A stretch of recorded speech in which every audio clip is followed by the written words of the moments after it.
Isholambo Holy Ghost Fire Ayo bosi maki Pagwena Ndazvinzwa kuti wakapenga asi uchabvunzwa panyika wakabatei. Nyama inodzokera kuvhu komweya uchaendepiko? Ndazviona kuti une mari asi rufu arhunei nemari. Mweya unotenderera hama, tinoda kufunga zvakazama kuti tigorurama, kwete kugara tichema.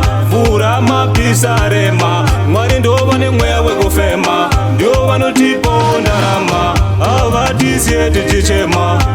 Nyama inodzokera muvhu komweya uchaendepiko?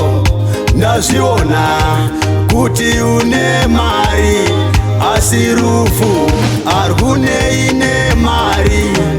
Mwari dai mandibatsira, sepano pazisa ndiomera, hapana chada kundiyamura, kundirasha inini semarara.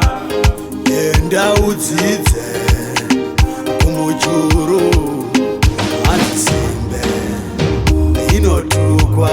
Nyama inodzokera kuvhu komweya uchaendepiko? Ndazviona kuti une mari asi rufu arhunei nemari.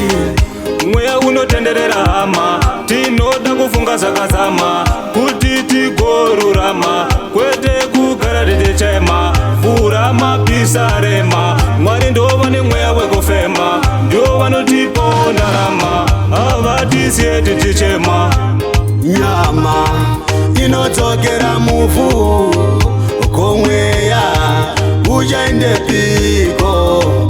Ndazviona kuti une mari asi rufu arhunei nemari. Mwari dai mandibatsira, sepano pazisa ndiomera, hapana chada kundiyamura, kundirasha inini semarara. Enda udzidze kumujuru, handitsimbe inotukwa. Nyama inodzokera kuvhu komweya uchaendepiko? Ndazviona kuti une mari asi rufu arhunei nemari. Nyama inodzokera kuvhu komweya uchaendepiko?